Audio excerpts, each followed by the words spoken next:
Lula dobrou a meta de Dilma Rousseff.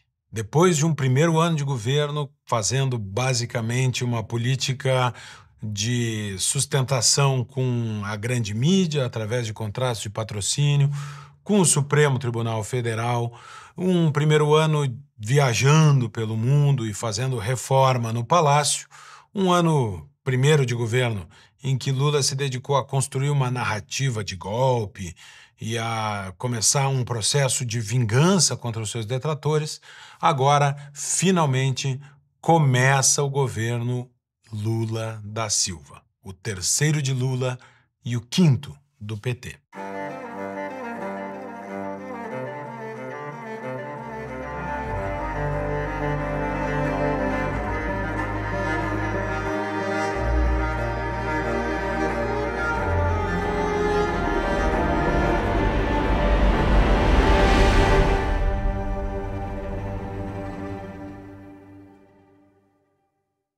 Lula começa com 3 grandes anúncios. O primeiro é o déficit do governo para o ano de 2024. 234 bilhões de reais no cálculo do próprio IPEA. Esse é um déficit extraordinário num ano em que não houve pandemia, num ano em que as contas chegaram redondas e ainda o Brasil vivia um momento econômico positivo, resultado das ações do governo anterior. Assim são os ciclos da economia, nunca terminam quando um presidente desce da cadeira presidencial. Os efeitos de Paulo Guedes ainda persistiam na economia brasileira. Mesmo assim, o anúncio do governo federal é de 234 bilhões de gastos que não têm receita. E tudo isso considerando, inclusive, aumento de impostos e receitas, que tem sido o grande empenho do ministro Haddad, buscar mais dinheiro no bolso do contribuinte. Ora, esse déficit ele se transforma em uma das seguintes 3 coisas. Ou o governo vai cobrir esse déficit aumentando impostos, e parece que o avanço de Haddad no bolso do contribuinte não será suficiente, ou ele vai imprimir dinheiro para pagar esta diferença, o que causa inflação, ou vai tomar empréstimos para fazer esses gastos, o que aumenta os juros no Brasil.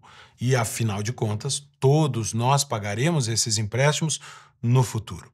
Ou seja, Lula está vendendo o futuro do Brasil para tentar produzir um resultado econômico de curto prazo. Esse resultado econômico pífio do governo, esse resultado de déficit do governo federal, vem no momento também de grandes anúncios. O primeiro deles é este anúncio da retomada da refinaria Abreu e Lima, feito nesse discurso pelo presidente da República. Quando eu deixei a presidência da República, eu tive as contas dos meus 8 anos de governo aprovada por unanimidade no Tribunal de Contas e aprovada pelo Congresso Nacional. Somente 5 anos depois, começou o processo de denúncia contra a Petrobras. Mas eu vou dizer uma coisa como presidente da República desse país. Tudo o que aconteceu nesse país foi uma mancomunação entre alguns juízes desse país, alguns procuradores desse país, subordinados ao Departamento de Justiça dos Estados Unidos, que queriam e nunca aceitaram o Brasil ter uma empresa como a Petrobras. Eles não queriam que a gente tivesse a Petrobras em 1953. É até curioso que Lula tenha adotado essa estética meio chavista, meio Nicolás Maduro para fazer esse discurso, vestido de petroleiro, coisa que Lula nunca foi, já que Abreu e Lima tem uma história profundamente ligada a Hugo Chávez.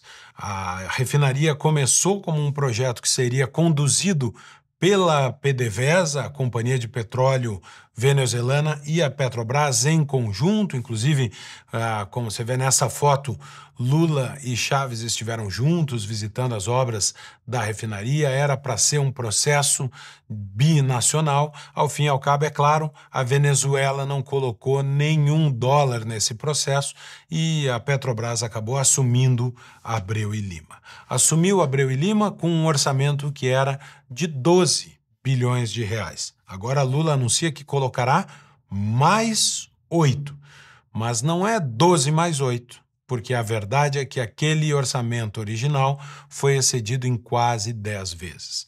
Em vez de 12 bilhões de reais, Abreu e Lima já custou para o contribuinte brasileiro 90 bilhões de reais. E o processo de construção foi interrompido em 2015 pelo escândalo de corrupção da Lava Jato, que mostrou o envolvimento das grandes construtoras neste processo de Abreu e Lima. Aliás, é importante também esta parte do discurso em que Lula diz que não teve nada de errado em Abreu e Lima, não houve nada de errado na Petrobras. Isto, na verdade, foi um plano de alguns procuradores do Brasil e do Departamento de Justiça dos Estados Unidos.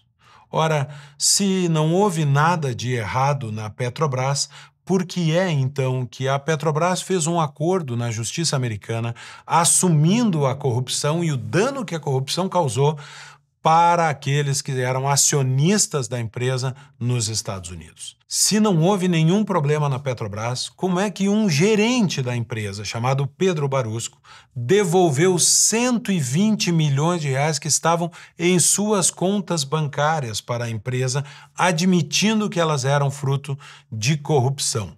Como é que o ex-diretor Paulo Roberto Costa, que foi condenado à prisão e faleceu, devolveu 79 milhões de reais das suas contas nas Ilhas Caimã e na Suíça, admitindo que eram fruto de corrupção? De onde tiraram esse dinheiro, dispostos a fazer, então, uma doação para a Petrobras? Ora, Lula diz que estas não foram irregularidades, que foram invenções daqueles que o acusam, que irão todos para o inferno. As pessoas que me acusaram estão apodrecendo porque sabem que mentiram e sabem que o inferno os aguarda por tanta mentira que eles contaram. Ele sabe. Tudo indica, portanto, que Lula nunca fez uma meia-culpa sobre o que aconteceu na Petrobras e acha que foi tudo bem feito, estava tudo certo. O que esperar, então, deste novo investimento em Abreu e Lima? Se tudo foi feito bem direitinho da outra vez, é provável que o novo governo decida por repetir exatamente o que foi feito. Afinal de contas, não vê problema nenhum no que aconteceu.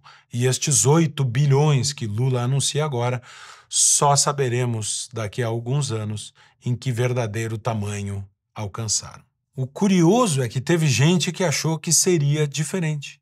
Quando foi que Lula fez um meia-culpa? Quando foi que ele disse que faria diferente se voltasse ao governo? Ao longo de toda a campanha eleitoral, Lula sinalizava nesta mesmíssima direção. Todo mundo sabia que um novo governo do PT seria nesta direção, porque eles mesmos nunca disseram que tinham errado o caminho e precisavam se emendar. Então não há surpresa para ninguém. E como diz o Lula, quem o acusa é que vai para o inferno. Ou seja, Lula continua um homem sem pecado. Quem o acusa, quem lembra a corrupção, estes é que irão para o inferno. Outra barbaridade que Lula cometeu nesse discurso foi acusar o Departamento de Justiça dos Estados Unidos de provocar a Lava Jato porque não quer ver o Brasil industrializado. Primeiro, Lula deveria pensar melhor antes de colocar toda a política externa do Brasil e a sua relação com os Estados Unidos em risco por uma bravata feita por não admitir que houve corrupção na Petrobras. Todos os interesses da política internacional do Brasil, da política de relações exteriores do Brasil, estão sendo submetidos à vendetta de Lula contra os seus detratores. Esse é um grande problema. mas é também uma grande falsidade histórica. A indústria no Brasil, o processo de industrialização brasileiro, que todos lembram começou com Getúlio Vargas, começou com a maior venda, o maior ato de entreguismo da história do país. Getúlio, em 1941, estava tomando a decisão se o Brasil se aliaria na Segunda Guerra Mundial à Alemanha nazista ou aos aliados que libertaram a Europa. E neste processo de quase leilão do governo brasileiro, Getúlio Vargas decide finalmente aderir ao lado dos aliados, ao lado dos Estados Unidos, mediante um investimento do governo americano para criar a Companhia Siderúrgica Nacional, a CSN. A CSN é filha da decisão de Vargas, ou do leilão de Getúlio Vargas, entre a Alemanha nazista e os Estados Unidos, para que lado o Brasil iria na Segunda Guerra. Os Estados Unidos aportaram recursos e ainda fizeram um contrato de compras para a indústria bélica americana, e Getúlio Vargas, com o dinheiro americano, criou a Companhia Siderúrgica Nacional. E nesse processo também estatizou a Companhia de Minério de Itabira, uma companhia que era de um cidadão americano, e ela virou a hoje famosa Companhia Vale do Rio Doce. Sim, a Vale foi desapropriada, expropriada, roubada do capital privado para ser uma grande fornecedora da CSN nesse processo histórico que precisou, sim, do capital americano para acontecer. Ou seja, o desenvolvimento da indústria no Brasil sempre teve como um dos principais aliados o governo americano, o contrário do que Lula faz agora. Lula parece negar Getúlio Vargas, porque Getúlio Vargas fez o leilão, mas ao fim e ao cabo terminou escolhendo o lado certo. Lula prefere romper os laços do Brasil com os Estados Unidos para salvar o seu plano da maravilhosa refinaria de Abreu e Lima, resgatando a memória de Hugo Chávez na industrialização nacional. Essa decisão de Abreu e Lima foi tão esdrúxula que nem a mídia amiga conseguiu defender. Estadão, Folha e o Globo fizeram editoriais batendo nessa decisão, o que rendeu um tweet de Gleisi Hoffmann indignada, furiosa, dizendo que esses três jornais eram contra Getúlio Vargas, atacaram a industrialização do Brasil e foram a favor do entreguismo que foi a privatização da CSN. Ora, não existe entreguismo maior do que vender a aliança do Brasil na Segunda Guerra Mundial por dinheiro para fazer uma companhia siderúrgica. Mas o que Gleisi quer dizer com isso é que, preste atenção, imprensa, nós estamos pagando a conta e nós queremos lealdade total. Não ousem criticar qualquer ato do governo. Nós botamos o dinheiro e queremos a lealdade. E para completar esse pacote, então, o déficit de 234 bilhões, dinheiro para Abreu e Lima, recuperando um projeto eivado de corrupção e desperdício, agora Lula também anuncia o novo plano de industrialização do Brasil, que eles chamam de neoindustrialização. O anúncio do plano é de 300 bilhões de reais para fortalecer a indústria nacional. Atenção! Acabo de dizer que o governo anunciou um déficit de 234 bilhões. Da onde sairá o recurso para voltar a fazer a farra do BNDES? O BNDES alocando recurso em grandes indústrias nacionais, o BNDES que virou o emprestador das empresas escolhidas pelo governo para serem as campeãs nacionais, toda essa política econômica que deu profundamente errado no governo Dilma e que resultou na maior recessão brasileira do século. Dilma Rousseff e o PT afundaram o Brasil e Lula, pela sua incapacidade de entender que essa política foi errada, aposta novamente na mesma linha. Uma linha que tem, inclusive, previsões de que o governo gaste mais em licitações, um prêmio de 10% ou até 20% a mais para comprar produtos nacionais em vez de comprar importados. Ora, as compras do governo, novamente, são pagas ao fim e ao cabo pelo contribuinte brasileiro. Lula quer reindustrializar o Brasil à la Vargas, de cima para baixo, com o governo apostando e escolhendo as empresas em que vai alocar recurso, com o dinheiro público e não com o resultado de melhor competitividade para as nossas empresas. O Brasil tem uma indústria de ponta. O Brasil tem uma indústria inovadora. Basta para a indústria brasileira ter a infraestrutura necessária e a redução de burocracias e do ônus que o poder público representa para a nossa indústria, para que ela possa competir de igual para igual no mundo inteiro. E mais, no momento em que grandes potências europeias e os Estados Unidos querem diminuir a sua dependência da China, se o Brasil conseguisse estabelecer uma relação internacional eficiente com esses mercados, o Brasil certamente receberia bons investimentos internacionais na indústria brasileira. Mas o caminho escolhido é o contrário disso. Mais impostos, mais burocracia, mais dificuldade para quem empreende e aliança com o lado errado da história. O Brasil se afasta dos grandes mercados que teriam condição de fazer bons investimentos na nossa economia. Nessa luta entre tentar ser Getúlio Vargas e restaurar Hugo Chávez, o que Lula está fazendo é se tornar Dilma Rousseff. O Brasil caminhará provavelmente para uma nova recessão. As bolsas e os mercados já reagiram porque o empresariado sabe as consequências desse tipo de política pública e, portanto, Lula aproxima o Brasil novamente da beira do penhasco em que Dilma Rousseff nos atirou. Todos vão lembrar das políticas de incentivo para a linha branca, de incentivo para um ou outro setor que Dilma Rousseff estabeleceu e Lula da Silva apoiou, e do buraco em que Guido Mantega nos colocou com uma contabilidade criativa para esconder o verdadeiro problema do governo federal, que terminou se financiando com as chamadas pedaladas fiscais, que foram o ponto nevrálgico do impeachment de Dilma Rousseff. Com estas ideias dilmistas e a política lulista, o Brasil caminha novamente para o buraco.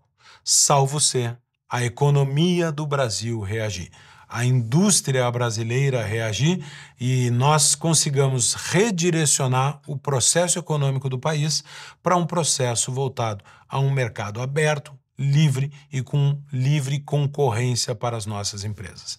Não parece ser o que vai acontecer, mas a única coisa capaz de estragar este projeto de Lula parece ser mesmo a falta de dinheiro. Afinal de contas, quem deve no supermercado não tem dinheiro para comprar carro novo. Lula da Silva colocou o Brasil no SPC e falta dinheiro para pagar as despesas ordinárias do governo. Como encontrará esses 300 bilhões de reais para fazer esta política de neoindustrialização, na palavra de Lula? O pior de tudo isso é que Lula não entendeu ou finge não entender o que aconteceu no Brasil. O verdadeiro negacionista mor do país é Lula da Silva, que nega que tenha havido corrupção e má gestão econômica nos governos do PT. O PT foi incapaz de fazer um meia-culpa. Pelo contrário, o PT culpa a sua derrota pelos defeitos dos outros. Nós perdemos porque Bolsonaro era isso. O PT perdeu porque o povo não sei o quê. O PT perdeu porque a mídia a acusou, porque os procuradores eram do mal, porque o governo dos Estados Unidos se meteu. O PT é incapaz de entender que perdeu porque governou mal, porque teve um mandato cheio de corrupção e de fracasso na política econômica. E se o PT é incapaz de entender que isso foi ruim para o país, isso mostra também que ele parece muito disposto a reconstruir esta estratégia. Portanto, a próxima vez que você vê este símbolo, o logotipo do governo federal que diz União e Reconstrução, você já sabe por que é que eles se unem e o que é que eles estão reconstruindo.